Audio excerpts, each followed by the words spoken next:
representante de los trabajadores en la empresa pública GIASA. Defender y exigir los derechos fundamentales ha tenido consecuencias para ti. Sí. Bueno, las consecuencias han sido que ante la denuncia en mi empresa, que es GIASA, pues la empresa ha empezado a perseguirnos y, bueno, pues me han causado un despido disciplinario tras 3 faltas muy graves, donde está todo recurrido, está todo judicializado, pero ya sabemos cómo la justicia actúa. Y con eso juega mi empresa. La gravedad de todo este asunto es que mi empresa es de capital 100% público. O sea, se está usando dinero público para perseguir a trabajadores y trabajadoras. Y por el simple hecho de denunciar la corruptela, porque no se ha pedido nada especial cuando la CGT entró allí, sino que lo que pedimos era que se acabaran los tratos de favor, básicamente, y que, bueno, que funcionara un poquito mejor y que aquello era un abuso en la contratación y un abuso en general de los tratos de favor hacia una casta, digamos, hacia una élite que hay allí, que casualmente muchos son familias de los propios jefes. Bueno, pues la respuesta de la empresa no ha sido, tampoco también tenemos que decir que los jefes responsables de la empresa no están a la altura, porque están actuando en un plan, digamos, nosotros pensamos que mafioso, ¿no? Porque usan medios públicos para perseguirnos. Y bueno, Ahora pues, vamos avanzando, si te parece, porque sí. me gustaría ir yendo a cada tema, ¿no? Por ejemplo, en vuestra labor sindical se ha notado mucho últimamente, sobre todo con la crisis de la pandemia de COVID, en la que uno de los motivos que os ha llevado a enfrentamientos con la empresa, según me habéis contado, ha sido defender precisamente que se impusieran y se instituyeran medidas de seguridad y garantías para que los trabajadores estuvieran protegidos del coronavirus. Esa ha sido una de las claves posiblemente de ese enfrentamiento interno, ¿verdad? Bueno, esa ha sido la última, ha sido la última. Nuestro enfrentamiento interno empezó hace 2 años, cuando creamos la sección sindical, pero tenemos un delegado, un representante de los trabajadores dentro del comité de empresa, y nuestro delegado pues pidió los medios para protección para el COVID-19, porque estaba saliendo a trabajar con un compañero montado en un vehículo a escasos 50 centímetros de distancia. Entonces pidió una mascarilla. La respuesta de la empresa fue que no le pertenecía una mascarilla, que era simplemente para personas de riesgo, para personas mayores de 60 años. Pero esto es un ejemplo. El delegado lo dio en su caso, pero lo hacía exponencial al resto de trabajadores que están en vehículos. Finalmente, tras está intentando la empresa sancionarlo. De hecho, le ha hecho una propuesta de sanción por pedir estos medios para la protección de la salud de los compañeros. Y luego, curiosamente, la empresa sí empieza a poner los medios. Al final le han dado la mascarilla, aunque se lo han dado 15 días después, han puesto mamparas en los camiones. Sí tenemos que decir que, por ejemplo, las mamparas pues no cubre a totalidad. O sea, las mamparas por arriba tienen pues alrededor de unos 30 o 40 centímetros, tanto como por delante, que no están cerradas herméticamente. O sea, eso Y han quiere puesto decir que gente. las medidas no consideráis que sean efectivas.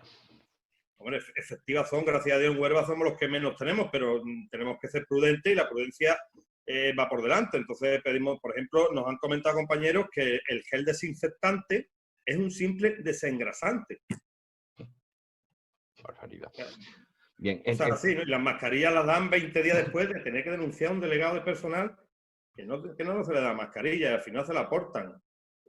Es cuestión de sensatez, ¿no? Ya no es que la CGT pida por dar la lata ni nada, sino que es que la salud de los trabajadores y trabajadoras es lo primero, ¿entendemos? o sea que el delegado que solicitó que se impusieran las medidas de seguridad, que son de cajón, ¿no? de utilizar la cabeza un poco, por decirlo así, ha sido sancionado y luego esas medidas que había solicitado se han puesto. Tiene una propuesta de sanción, aún no ha sido sancionado. Se le ha comunicado una propuesta por Burofax de sanción. Pero es cierto que luego, después de intentar humillarlo delante de todo el resto del comité de empresa, por parte del jefe de prevención, después de todo lo que han liado y después del informe de la pretensión de sanción, después le han dado los medios y los compañeros lo están poniendo. Creemos que mal y tarde, pero lo están poniendo. Vale, esto llama la atención porque, bueno, la persecución sindical es un clásico, no es algo nuevo ni es algo que estemos descubriendo nosotros aquí nos pueda estar viendo, pero que esto ocurra en una empresa con capital público parece que sea más preocupante. En tu caso, no ha sido una propuesta de sanción, en tu caso directamente se llegó hasta el despido. ¿Nos puedes contar exactamente qué sucedió para que te despidieran? Sí. Bueno, nosotros cuando creamos la sección sindical empezamos a denunciar lo que he comentado al principio, una serie de tratos de favor y de abusos a una parte de la plantilla, y lo que estamos diciendo, hay como una élite privilegiada, y bueno, pues la empresa se ha empecinado en que esto siga así. Entonces, la empresa, en vez de poner los medios necesarios para acabar con estos abusos, pues lo que hace es taparlos y defenderlos. ¿Qué es lo que hacen? Pues denunciamos a ciertas personas que tienen tratos de favor, y la empresa, una de esas personas, por ejemplo, que yo tengo 3 sanciones muy graves, una de ellas, la primera, pues por ejemplo, esta persona que previamente se denuncia por abusar a ciertos compañeros, pues de golpe porrazo dice que yo he abusado sexualmente, he intentado abusar sexualmente de ella, que la he intentado empujar. Tenemos una sentencia de un tribunal en la cual dice que no hay motivos, que no se puede justificar absolutamente ese intento de agresión sexual. Eso a la empresa le da igual, pero a mí sí me han criminalizado. No me han dejado aportar los testigos que había de los hechos, porque yo dije que en ese momento de esa agresión no estaba en ese momento, lo podía mostrar con testigos, no han dejado alegar testigos. En fin, una cosa que simplemente era pues para dar un escarmiento de cara al resto de los trabajadores y meter miedo, que es lo que hacen muy bien. Oye, pero eso es muy grave, esto que me estás contando, porque me estás diciendo que desde una empresa pública se han inventado una supuesta agresión sexual contra un miembro de la empresa para cargar contra ti. Hombre, yo a todos los efectos digo que es inventado. Yo la agresión sexual no me la hace la empresa, la hace una trabajadora que previamente denunciamos porque abusaba de otros trabajadores, que curiosamente es familiar directo de mi jefe, por ejemplo, del jefe de todo mi departamento. O sea que las causalidades y esas, pues, se hilan muy fácilmente, ¿no? Entonces no puedo acusar a la empresa porque la empresa es cierto que no es la que me acusa es ella, pero le dan máxima protección, vulneran mi derecho básico, no me dejan presentar testigos, directamente me meten... ni siquiera nuestros abogados les han proporcionado declaraciones. Un poco mosqueante, ¿no? Todo eso. Un poco bastante, eso está ahí toda la documentación. Entonces, ahí luego, posteriormente, pues no conforme con eso, y ante que ve que los trabajadores y trabajadoras que representamos CGT no nos quedamos callados, porque la intención era, pues lo típico, que nos metiera miedo y que nos calláramos, pues me mete una segunda sanción por un comentario en un Facebook privado. Una falta muy grave. Exactamente por lo que ellos me aplican, una falta muy grave es por decir, entre paréntesis, sobre un comentario de un trabajador que previamente está denunciando que el presidente del comité lo está machacando por la noche y que no lo defiende, quien debiera defenderlo lo está machacando. Decimos, esos asuntos nosotros los hemos expuesto en reuniones con los jefes y por escrito. Y la contestación de los jefes es que esos motivos no existen. Y pongo entre paréntesis, un carajo para el señor Tomico, Molina y Tatá, que son los 3 jefes máximos responsables. Eso me ha costado a mí otra sanción muy grave. Repito, en un Facebook particular de un trabajador.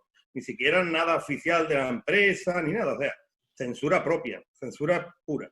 O sea, a ver si me lo he entendido bien. La empresa te ha sancionado por una acción realizada fuera del centro de trabajo y fuera de tu horario laboral. ¿Correcto? Esto tiene que ver con un documento al que he tenido acceso que se llama Código de Conducta de GIASA. Bueno, el Código de Conducta de GIASA, desde CGT, también lo estamos denunciando porque entendemos que esto es una parte más de intentar callarnos a nuestros sindicatos. Antes de entrar, si te parece, Mario, ¿podemos explicarle a la gente que nos esté viendo qué es exactamente este documento, el Código de Conducta? Sí, bueno, el Código de Conducta viene a ser un documento con unos 20 o 30 artículos en las que, bueno, que en principio no denunciamos todo el Código de Conducta, porque hay artículos que están muy bien, ¿no? Que lo que dicen que la empresa pues no puede haber discriminaciones, que tiene que haber igualdad de trato, cosas que quedan muy bonitos de cara a la galería, que luego no se cumplen, por supuesto, a lo más mínimo. De hecho, aquí tenéis las pruebas. Me tenéis aquí delante. Que me dice que no puede haber discriminaciones o ese tipo de cosas, son cosas que ya están recogidas en la ley, ¿no? Sí, pero lo que nosotros no entendemos este Código de Conducta es el tiempo en el que lo saca ahora, y que precisamente en los últimos artículos, pues primero te dan un párrafo muy bonito, muy tal, y los últimos artículos pues vienen a decir pues que los trabajadores no pueden nombrar la palabra GIASA, no pueden hablar de GIASA incluso fuera de su trabajo, no pueden usar ningún logo de GIASA, o sea, todo, y ahora empiezan que incluso se le puede sancionar por régimen disciplinario, o sea que esto es una censura pues como que no es propia de estos tiempos, ¿no? El simple hecho de tú poder hablar de GIASA o nombrar GIASA, pues ya es motivo, puede ser una sanción muy grave. Entonces entendemos y nuestro abogado entiende que se está vulnerando pues, la libertad de expresión y la libertad sindical. Diego Rodríguez Toribio, secretario general de CGT en Huelva, bienvenido. Muchas gracias. Oye, este tipo de documentos que establecen una pauta de comportamiento incluso fuera de la empresa, ¿son habituales, Diego? ¿Se conocen en otras empresas públicas? Se conocen y se llevan a la práctica, pero no en la medida. Este es un proyecto de código de conducta que aprovecha, pues todo el mundo conoce los códigos de conducta de otras empresas y ya aprovecha y dice, pues vamos a meter un código de conducta en GIASA. Lo que no aparece en ningún código de conducta son apartados como aparecen aquí, que más bien debería de ser el código inquisitorial de GIASA, porque es una pura inquisición. Me voy a uno de los párrafos, por ejemplo, es que lo he abierto porque hay tantísimas cosas que son irregulares. Y Sí, dice, danos algún ejemplo que nos dé un dice, poco por de... ejemplo, nuestro personal deberá evitar los conflictos de interés, sea real o aparente. Eso es totalmente indefinido, que es aparente. A mí me puede aparecer o no. Con eso, ¿yo cómo lo puedo evitar? Si además me pueden sancionar. Pues no haciendo absolutamente nada. Además, se establece que existe, que tú, si no lo sabes, porque le preguntas a tu jefe de turno o al órgano de cumplimiento, que no sabemos bien qué es, como una especie de hermano confesor. Tú te vas a confesar y él te da la absolución o no te da la absolución, pero que realmente te está marcando que puedas hacerlo, que puedas hacer toda esta historia tanto en tu jornada de trabajo como fuera, como con las personas con las que te relacionas. Te está intentando impedir que digas absolutamente cualquier cosa que toques. Por ejemplo, tú en tu casa, pues te interesa decir algo sobre IASA, por ejemplo, cuánto ganará y ves que gana el jefe de IASA, gana una burrada, y tú en tu casa puedes criticar que gana una burrada. No, aquí está prohibido que lo puedas criticar, ni que puedas sacar absolutamente nada. Te lo impiden absolutamente, se pretende hacer impedir absolutamente todo. Y nos llama la atención que incluso te marca cómo tú, según la ética que ellos marcan, una ética que ellos marcan, la empresa, te tienes que relacionar con todas las personas de tu entorno. Cosa que es una verdadera aberración. Es decir, a mí tú no me puedes obligar a que yo trate de una manera a mi vecino o deje de tratarlo. Todo esto, además, lo que está camuflando realmente, porque te intentan implicar sanciones, ¿no? Según lo que haga, bueno, esto se está saltando a la torera, pues todo el apartado de sanciones del convenio colectivo. Es decir, se lo saltan. Aquí te vamos a sancionar según el código de conducta. Pero en el código de conducta no está tipificado ni el método, ni el medio, ni cómo se va a considerar las distintas faltas que aquí te aparecen, que son, ya te digo, absurdas. Te dicen cosas de cualquier tipo, cosas que pueden estar también con esta historia. Bueno, pues puede ser cualquier otro tipo que pudieran afectar o dañar a la reputación de la compañía. Es decir, yo en mi casa no entiendo de esas cosas a lo mejor y hago un comentario por Twitter, por ejemplo, hago un comentario y ya tú me puedes sancionar por hacer un comentario que estoy haciendo en mi tiempo que a lo mejor daña la reputación, el decir que el agua está muy cara y puede dañar a la reputación. Pues por eso, porque no hay nada tipificado. Está todo hecho realmente para acallar las voces, y por eso ha salido ahora, para acallar todas las voces que puedan salir dentro de la compañía, sea sindicalista o no lo sea, pero fundamentalmente si eres sindicalista, para que tengas que estar callado, porque cualquier acto de denunciar públicamente cualquier hecho te van a estar persiguiendo, porque establecen incluso, por si ellos no se enteran, establecen hasta un canal interno y anónimo para poder denunciar. Están buscando hasta que pueda haber chivatos que sencillamente pueden ser personas, como nadie lo va a saber, pueden ser personas tan simples como si hablamos de otro sindicato que te quiera perjudicar por otro sindicato, o alguien que tú no le caes bien te puede denunciar. Es una barbaridad. No quiero ser mal pensado, pero si se abre un canal anónimo de denuncia, te podría denunciar incluso la persona que te tiene que ajusticiar después, ¿no? Sí, pero si es que además esto es tan... porque además no te dan cauce para que tú te puedas defender, ¿vale? Es algo que además lo dicen ellos, aquí nada más que interviene la empresa. Esto va contrario a cualquier relación laboral que pueda que pueda haber. Pero es que llegan a más, es que te están diciendo que tú estás sometido por este código de conducta, estando trabajando, y aun cuando te hayas ido ya del trabajo, también estás afectado por el código de conducta. Es que es de tal barbaridad y que, no, y que lo hacen y con toda la cara y te lo presentan. Es que esa empresa, mira que yo llevo ya empresas visitadas, porque además viajo por toda España con cosas del sindicato, me toca viajar de vez en cuando por toda España. Pero yo no he visto una empresa tan chapucera y tan con tanto nivel de aberración como esta empresa, no lo he visto realmente. Y lo peor, y lo que más me preocupa es que está comandada fundamentalmente por gente que son políticos y que están ahí y que tú dices, bueno, ¿y este hombre qué mérito tiene para estar ahí? No se entiende. Ese es uno de los grandes problemas siempre de las empresas públicas, en las que no parece que a veces primen mucho valores de formación o de capacitación profesional, y te puedes encontrar a lo mejor a una persona que no tiene ninguna relación anterior con una actividad concreta, desarrollando labores, ya no digo en cargos políticos, sino en cargos de gestión, ¿no? A nosotros nos hubiese gustado poder preguntarle todo esto también directamente a la empresa. De hecho, la hemos invitado a participar en esta entrevista, pero ha declinado la invitación.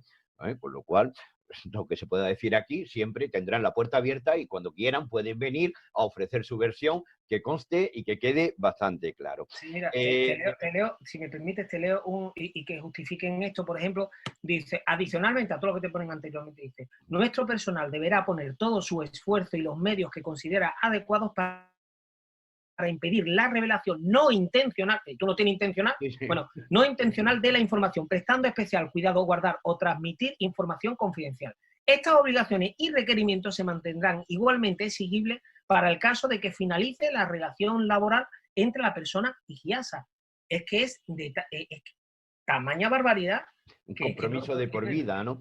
Bueno, yo he estado hojeando antes ese documento y ha habido otra cosa que me ha llamado mucho más la atención, que era el ámbito de aplicación, ¿no? Y las personas que se verían afectas, ¿no? Sí. Y me ha llamado la atención que en uno de los párrafos, cuando termina en quienes están afectados, pues directivos, trabajadores, no sé cuánto, y termina y dice, y la sociedad en general. Sí, sí. Es que por eso digo que es un absurdo. Esto lo hace también porque hay que yo estoy afectado por ese código, ¿no? Por supuesto, pero está también con temas de que hay muchísimas personas y cada vez más que se están quejando porque no es lógico que tengamos una empresa pública tratando en una provincia donde hay bastante agua que es pública y que tengamos los precios más caros, uno de los precios más caros de toda España. Eso no tiene sentido. Y hay tantísima gente que se está quejando de eso que querrán callarla con este tipo de artículos, pero vamos, que esto es que ya te digo, no tiene. Mira, te dice, en caso de tener dudas, todos los miembros de GIASA siempre deberán guiarse por los principios básicos establecidos en la introducción de este código. Todo incumplimiento de los principios y normas establecidos en este código podrá dar lugar a la aplicación de medidas disciplinarias, incluyendo la posibilidad de despido. Es decir, que es que están ejerciéndose como una especie de gran hermano que está por encima del bien y del mal, y que si tú dices algo que pueda ser inconveniente, lo sepas o no, o tengas conciencia o no, oye, que te puedo despedir. ¿Con esto qué se hace realmente? Se está mandando un mensaje muy claro a cualquier trabajador, trabajadora, a cualquier persona cercana a ello, a tu familia, que no puedes criticar porque tú puedes sufrir las consecuencias. Eso realmente es bastante grave. Si me permite la broma, me estoy asustando. A ver si me van a despedir a mí. Pues mira, por ejemplo. Yo sé que una de las muchas peleas que tenéis, sobre todo, aparte de en este caso de la pandemia de COVID, tiene que ver con la seguridad en el trabajo y especialmente pues por las canalizaciones de agua que existen en las instalaciones, que algunas que son muy antiguas en la provincia de Huelva y que tienen un alto contenido en amianto. Y creo que aquí había destinado partidas específicas para la renovación de esas canalizaciones. ¿Es así?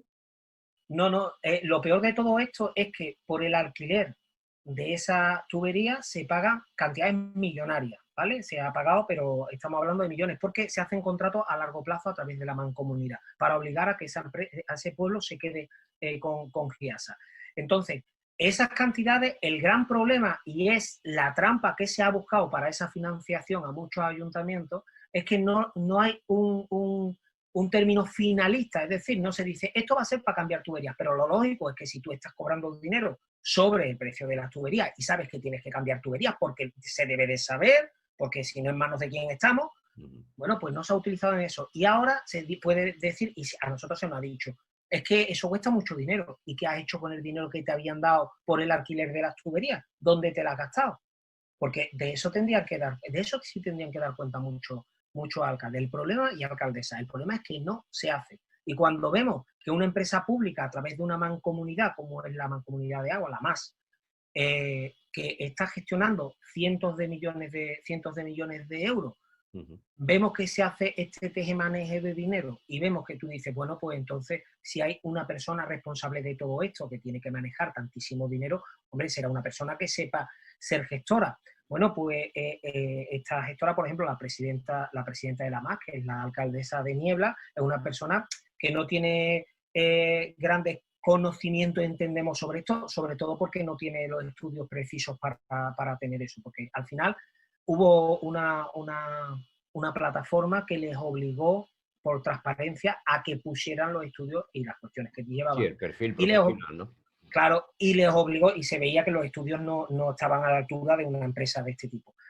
Y además le obligó a poner el salario que cobraban. Y cobraban decenas de miles de euros cada uno de los que están en esto implicados. Entonces estamos viendo que estamos gastando un montón de dinero público en cosas que al final no revierten en que la empresa tire para adelante. Vemos un gerente como el señor Tomico, que gana, creo que son 50 o 90 mil euros, no sé, una cantidad de muchos miles de euros, y lleva la empresa... Como tú y yo, más o menos. Más o menos. Y lleva la empresa a una deuda terrible. Y vemos ahí toda la parte de gerencia que cobran un dineral y al final lo que se está generando es una deuda por parte de la empresa, que al final no es que CGT denuncie eso y que CGT sea culpable de que a ver si van, es que se lo están cargando, es que tienen deudas de más de 100 millones de euros, 120 o 130 millones de euros, y entre otras cosas pidiendo préstamos a fondos buitres radicados en paraísos fiscales. Eso nos parece una verdadera aberración. Y en 3 años... La cuenta de resultados de la empresa suele ser positiva, ¿no? Es decir, creo que mira, la última tenía un beneficio de más de 12 millones de euros, creo, ¿no? Sí, pero las deudas están por encima de 120. Ellos lo hacen de una manera, hombre, yo con unas cuentas, si se la mando a hacer a alguien que sepa, te camuflo todo lo que quiera camuflar. Yo tengo pero eso para mi contabilidad, porque a ver si consigo que me salga beneficio de alguna forma. Hombre, si eres capaz de los miles que se pagan, porque esta gente tiene muy buenos gestores y además son compañías muy buenas de gestión, tú fíjate que lo que es la historia, y para que la gente no lo entienda, se pidió un préstamo de 75 millones, ¿vale? Que ya dice, ostras, es una barbaridad, 75 millones, para pagar supuestamente esos adelantos del canon por el uso de las tuberías a determinados ayuntamientos. Bueno, pues esos 75 millones se le pide a un paraíso fiscal, ¿vale? Un paraíso, a un fondo buitre que está radicado en un paraíso fiscal. Bueno, pues dentro de lo que se escribe, del contrato que se hace, la parte primera, donde tienes que pagar intereses y capital, bueno, pues los 3 primeros años pagas una burrada de millones de intereses. Pagas una burrada de millones de intereses, de capital no pagas nada. Y a los 3 años, después de haber pedido esa burrada de dinero, te viene diciendo la empresa que es que estamos pagando mucho interés, ahora vamos a hacer otro préstamo. Y ahora piden 120 millones, piden otra cantidad enorme de dinero para pagar ese primer préstamo, pero del préstamo inicial de 70 y pico millones que has pedido... Pero eso es intercambiar un préstamo por otro, ¿no? Exactamente, es que es lo que han hecho, pero pagando durante 3 años intereses a un fondo buitre que no nos revierte nada y te quedas prácticamente con lo mismo. ¿Quién ha ganado dinero ahí? Pues vete tú a saber, pero es que se han hecho cosas hasta como, por ejemplo, tener algo que ha desaparecido de las cuentas, como es tratos con empresas en Sudamérica, y no sabemos en qué se han gastado dinero, porque no aparece en ningún sitio, pero se sabe que ha habido esos tratos y que ha habido un dinero gastado ahí, pero eso no aparece tampoco por ningún lado. Es decir, es muy grave la gestión que se está llevando. Similar sucedió en Madrid con el canal de Isabel II y con aquellas cosas que se hicieron, creo que eran en Panamá, ¿no? Sí, es que aquí hay cosas muy graves y lamentablemente lo que estamos viendo es que con tantos grupos políticos que hay, que podían hacer presión, con tanta parte en la parte institucional, desde Fiscalía, desde tantísimos tiempos, porque hablamos es que hay 1000 cosas metidas ahí, y que de pronto desaparezca todo el que podía pedir una responsabilidad, no se están pidiendo responsabilidades por ningún lado. Y CGT, bueno, pues CGT está pidiendo responsabilidades. Claro, ¿qué nos cuesta? Pues nos cuesta que a un delegado nuestro lo despidan, que a otro delegado lo tengan amargado, que a nuestros afiliados pues los tienen allí ya incluso, que son gente muy fuerte y muy ducha, pero que intentan de todas las maneras, intentan echarle a los trabajadores y trabajadoras en contra. Oye, que esta gente es que, hombre, que esta gente con la empresa, fíjate lo que le están diciendo. ¿Por qué? Porque estamos diciendo, contando las verdades que no te quiere contar nadie. Es que esto es una cuestión de que si pasa algo más de tiempo y siguen las deudas y sigue la malísima gestión que tiene, al final se van a cargar la empresa y no hablaremos de que es que mira la CGT, es que como salgan los datos que tienen que salir, veremos quién ha metido ahí mano y nos tendremos que ahí sí se ha metido mano. A ver, porque vosotros, ¿desde cuándo lleváis denunciando esto, Mario? Pues desde que creamos la sección sindical, hace ya ahora 2 años. Hace ahora 2 años. Y bueno, pues ellos siempre nos persiguen de manera y bueno, tienen, como hemos dicho, tienen una élite de trabajadores que casualmente, si se investiga, con muy poquito que se investigue, se podrá dar cuenta que curiosamente estos señores que nos atacan tanto y que defienden tanto a la empresa, pues la mayoría han conseguido ascensos, tienen una familia metida, o sea que es que es muy descarado todo, es absolutamente descarado y hay que investigar muy poco, no queremos dar datos, pero algún día si hay que darlos, pues se darán. Pero son siempre los grandes beneficiados y ellos pues están intentando llevar esto a un tema personal, acusarnos personalmente, y esto es muy sencillo. Yo estoy seguro que ningún trabajador, ninguna trabajadora en España le agrada que le persigan a la empresa, que te sancionen, que te tengan denigrado, que te den los peores trabajos, que a ti siempre estés el último para todo. Eso no le agrada a nadie. Ahora, haremos gente que no nos callamos. Ya. No nos callamos porque vivimos de pie, no podemos vivir de rodillas. Y es que en GIASA ahora mismo pues se está recrudeciendo la persecución contra los miembros de CGT. A mí me tienen despedido. Es muy difícil conseguir pruebas contra la empresa porque si tú denuncias en un juzgado, resulta que, por ejemplo, el último caso que hemos tenido de una agresión a una compañera, pues las cámaras, casualmente, que la agresión se produce debajo de una cámara, pero la cámara ese día estaba apagada. ¿Cómo demuestras tú cuando la empresa se presenta con 8 o 10 testigos allí, que algunos ni estaban ese día, pero van a decir lo que quiere la empresa? Es casi imposible. Y ya se actúa de esa manera contra muchos miembros de CGT. Yo lamentablemente tengo que decir que estas cosas las he visto con anterioridad. A los dos muchísimas gracias y a ustedes pues nos veremos próximamente aquí, más conversaciones en la